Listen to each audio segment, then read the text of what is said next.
randomly came to my mind, but I just thought it would be interesting to talk about this one time I snuck out. Well, the only time I really snuck out. Well, the first time I snuck out. So, I was definitely a child. And I definitely got my booty kicked that day. Let's just see. How do I start this? My mother was Caribbean AF. She didn't really let me go anywhere. Like, she didn't really want her children spending the night at people's house or even going to hang out, like, really too often. And she worked randomly. She did like either day shifts that went from like midday to midnight, or like overnight to midnight to morning. You know, foreign people love to do those type of shifts. Growing up, I just knew not to ask her to go to nobody's house too much, or like, you know, she's not, especially if they had a dad. I'm not trying to say that dudes are all weird or like women aren't, but I'm saying. And then on top of that, the area that I lived in was kind of pretty much everyone looked like the wall or darker.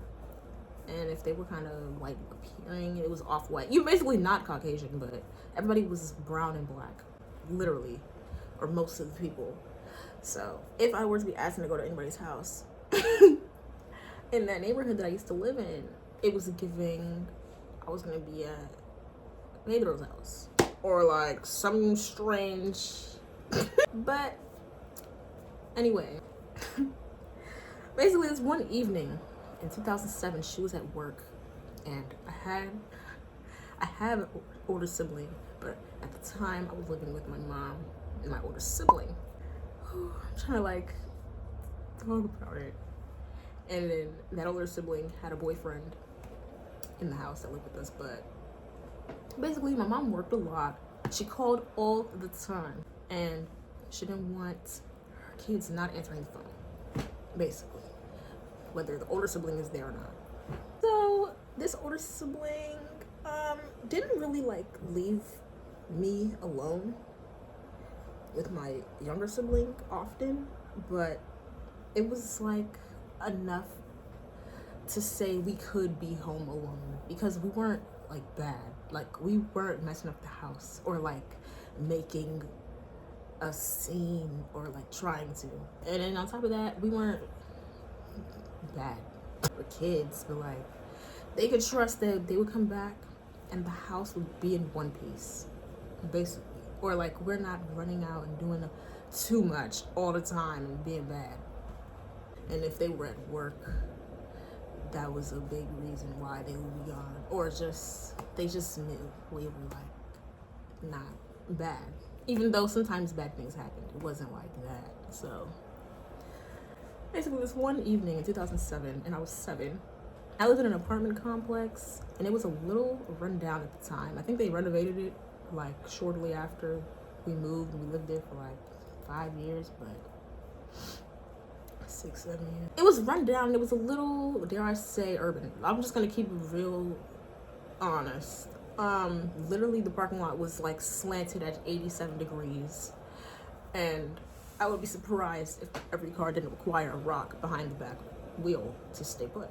But basically all the neighbors were like probably just like my mom, just working, right, and taking care of their kids, and they're not giving they're not giving like deport them, but they're also not giving like, you know, they do what everybody else does. So she was just worried, and that's why this one evening I decided to just not even ask to go to my friend's house that was this neighbor. I went to school with them. I haven't talked to them in like literally years, but that was like one of my best friends in elementary school. I'm gonna call them Penny for this video. And it kind of does kind of match with their name, what I used to call them. But basically, anytime I would ask my mom to go to like a friend's house or like have a friend come over even, she was more okay with like a friend coming over. Their parents usually wanted me and maybe my younger sibling to come over to their house because my mom smoked a lot of cigarettes and they didn't want their kids, you know, sitting up in the house with somebody that don't know how to open the windows. So basically, I just over time learned she's gonna be paranoid and like dramatic about any friend, whether it's a female friend, whether it's a male friend, whether it's two moms, whether it's a dad, whether it's three dads, whether it's, it doesn't matter. She just didn't want anything to happen. So I just took it upon myself this one evening. I was friends with her throughout the school year. We would just basically, like at elementary school, we had all of our classes together. And then she would wonder why I just couldn't be her friend outside of school. And I'm like, well, no. It's not that I'm not trying to be a friend. My mom is just really strict and she's like her. So we would like hang out here or there at school. Like sometimes after school, if we're waiting for our parents, I think we would talk a little bit. I think there was some times we would walk home from school and it was literally across the apartment complex, so it's not like it was a long walk. But sometimes we would sit and play like Nintendo in the building a little bit after school. If I come home at like 3:45 instead of 3:20 like I'm supposed to, my mom would be on my butt. But basically I would try to, you know, hang out. And I felt like I couldn't do what I wanted to do at 7 years old. So one night my mother called at her usual time from work. It was like 9 p.m., 10 p.m. She went to work early. So if it was like a shift that was overnight, she would be gone by 7 p.m., 8 p.m. So she would be at her job until like the following morning. But she would call before she knew we were asleep. And then she would call to see if either my older sibling was around or like at home. My mom called home from work and she's making sure I'm okay, like you're in the house, yada yada, okay. You're not fucking up nothing, you finish your homework, I love you, same old. And I'm telling myself, I did everything I was supposed to do, Mom. Like, you're always up my booty, right? And I have a younger sibling, so right now with these details, it's giving like, no wonder she would check in to make sure like somebody's watching them and make sure they don't do what my child mind thought of doing. I thought it was so innocent, so nice, but you never know, right? So she called to make sure I was home. I was home, and I made sure I waited till she would call. Then I went and tried. I don't think I called my friend. I don't think I could. I think what I did was just tell my sibling about it. I was like, hey, do you want to go to Penny's house? Because she lives right there. It's not that deep. Like, we could just come right back home tonight or tomorrow before Mom gets home. And nobody will ever know because either my older sibling was asleep. I think she was asleep next door. And I was like, I'm bored. And it was like not 6 p.m. It was like 7, 8, or 9 p.m. Like, well after my mom thinking, oh, they're going to bed. So I had on this little nightgown. And you know, kids, they don't understand to wear shorts under that ish. Most of the time if they're chilling in the house. So I took me and my little ass, my little black ass, in my nightgown at 7 years old, bored in the house at 8 or 9 p.m. And I said, hey, do you want to go to Penny's house? And we went to Penny's house, and this walk was literally like 2 minutes because the apartments were set up like literally next to each other. But it's the principle, right? You just don't want your child to be doing that. Or like thinking Nobody's paying attention.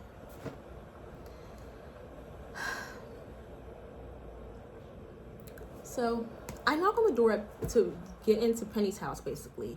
Me and my sibling walked over there. It wasn't that deep, but you know, I'm thinking about it now, I'm like, nah, I would really be mad if my kid did that. Anyway, Penny opened the door, and she had like a little brother or something. And so Penny opened the door. Both Penny and her little brother were excited to see me and my sibling. And they were like, oh, we like playing with them, and they're here. But our parents, they're gonna wonder why they're here, but we're not gonna make them leave. So they let us in to hang out. They just thought, okay, they're just here. They didn't get no preface or like no prologue. So they're just being nice. But, you know, they don't want to just be like, ew. And their kids excited to hang out. So we're like, okay, maybe this won't be so long. This is just weird. And we hang out. Mind you, it was hours that passed. It was like almost midnight. We were just playing around. They had a cat in the house. They just let us hang out in there up until like midnight. The mom was like, okay. They really couldn't speak English. So Penny had to do a lot of translating for us. Also 7 years old, like it was a lot going on. I don't know why I wanted to like spend the night so bad. I was just like, I don't want to be home. It's funny now, but it was like a little scary because the dad came home from work and like it was like late at night, and that's when she decided to call. She was like, oh no, the mom. She decided to call. She was like, what's your phone number at home? Because we always had a landline. Or what's your guardian's phone number? She was trying to say it or get Penny to say it, basically. Penny was like, you have to call home because even though I'm having fun, my mom is worried. And I'm thinking, okay, please don't call home because I don't even know why I'm doing this. I knew I was gonna get in trouble, but I just wanted to prolong the moment that I was in. That's all. That's all. And then Penny didn't really want me and my sibling to leave because obviously she has a little brother. She wants to hang out with like girls and stuff, and like it was just like, oh, this is cute in the moment, but like what's going on for real? So they called home, and I guess my older sister got woken up. She got woken up at her sleep. They called her, and I didn't want them to call my mom. I was like, nah. I guess about 30 minutes passed. Get a knock on the door. It's my older sister. Mind you, before that happened, even though the parents of Penny couldn't speak English, they were definitely showing concern. And it's so funny because they know that that's just weird, like for kids to just like, what is that, running away from home? Or like be in your house and act like, what the is going on, right? Like nobody said nothing. Like, what are you doing? The mom was about to ask her why they're even here, but she didn't want to talk about it. And I guess they couldn't talk about it much because there was a language barrier, but she was trying to like figure out why are they even here. We're asking why are they even here. I think she didn't like that happened because she was probably genuinely tired and just taking a nap or something, not thinking that would happen. And kids being kids, like, I'm just thinking, I don't get to do anything, Mom. Even, side note, even at 18 years old, I really couldn't do much, but I get why now. Like, she just was hyper worried all the time. Hyper worried. So yeah, my older sister takes us home. Honestly, I think she whipped booty first, but not like crazy. It was just like WTF. I don't know if she told my mom. I think she did, or I don't know how my mom found out, but all I know is the next morning she literally chewed me out like tobacco. Like she was like making sure that I understood why something like that is bizarre. And I'm just trying to keep it short. She really yelled at me more than she hit me. She didn't really hit me, but she did. But at the time I thought, oh, this is so effed up. Like, she just doesn't want me to go anywhere, and she wants me to be afraid of men and people and what else? And then like subscribe to stereotypes and stuff. But you never know, like, that was kind of crazy. And then she also chewed out the older sibling because she wanted me to understand as a child, please don't do that, even though she was yelling, and it was traumatizing, and I felt like I can't make friends or do anything. And she did that while making sure she let me know that it wasn't my fault, really, or even my older sibling's fault. And then I feel bad because I felt like I got my older sibling in trouble for just being a child, and I don't know, my mom, stuff, so weird. Oh yeah, I never snuck out after that, like, ever in my life. Anytime something like that happened, a school suspension, like sneaking out, or like anything like that, that was like a one and done thing. Penny was all for it. She was like, well, why not? They're already here. And her mom was like, but they was doing it in their language, and her face was basically giving. Do you know what we look like? Deep down, I wonder what made me want to do that, though, like subconsciously, or even like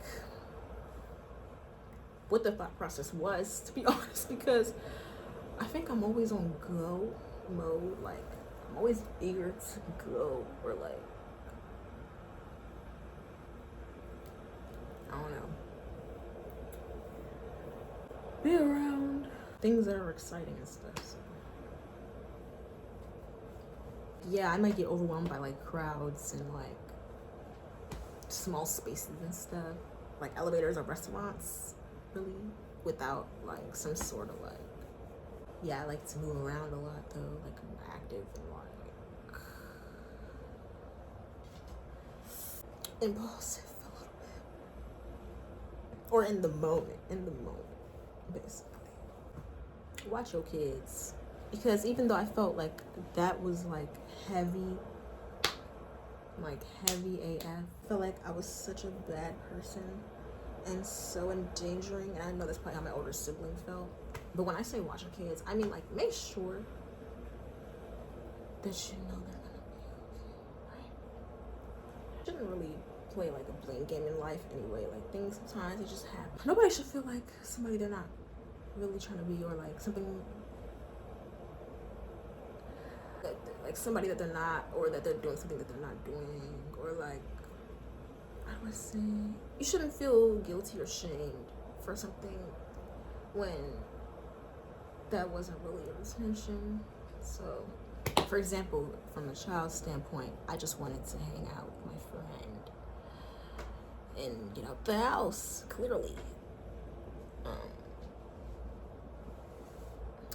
I could be made to feel like, oh, you put your sibling in danger because you're not thinking about where you're going. It's like, well, they joined me and we're kids. I'm saying, and then older sibling is asleep. I don't know, it wasn't like they were doing no crazy ish in the house, having it like a trap house or nothing. So it was just timing and bull. Really, I think it was just anticipating my mom's reaction to just anything. Because everything was deep, every little thing.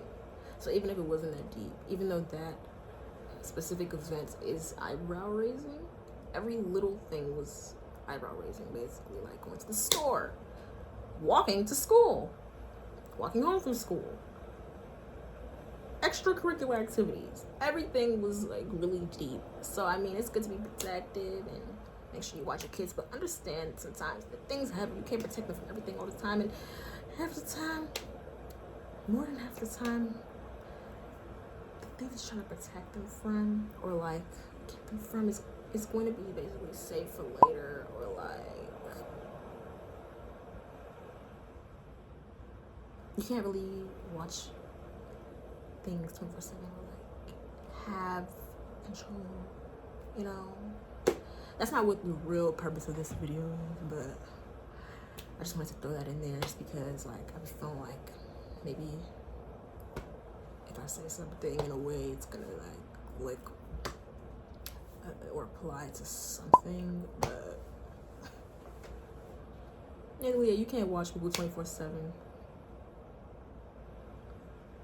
I mean, trust is huge, you know. Just understand where people are coming from, whether they're being like, you know, trusting or trusted. It's good to be in the moment too.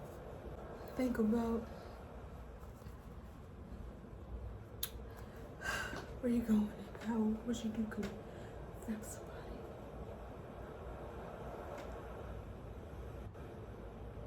Now, should you do that as a child? No, you should be taught why people might react and feel and do things the way they do and feel, and why they think the way they think. You know, they move the way they move, but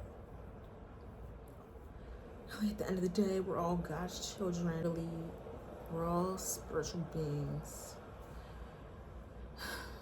having a experience, if you will, however you want to describe it, however you want to describe yourself. So we're all doing our best, and we're all just doing what we know. We're all trying. But yeah, don't give your mom a heart attack. Don't sneak out at any age, 7, 17, or 71. It's like, honestly, if you have kids around, it's easier said than done. It is easier said than done.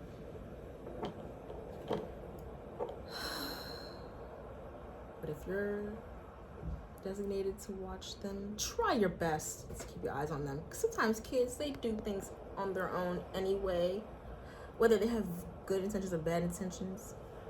And sometimes it's not always the adult's fault, just because they were sleeping. Or like they just needed some rest, or like they're not, oh, they don't pay attention, or they're this or that. No, sometimes kids will be kids, so just make sure, you know, everything is smooth and calm and nice as much as possible. Even your reactions to things that happen like that as a parent or as a whatever you are, because the reason why something like that would happen in the first place is because communication is off, or like anybody's stepping off, or like doing things to try to get around the prospect of drama or trouble. It is creating bigger trouble, isn't it? So it's like there's a communication issue, but that's safe for another video.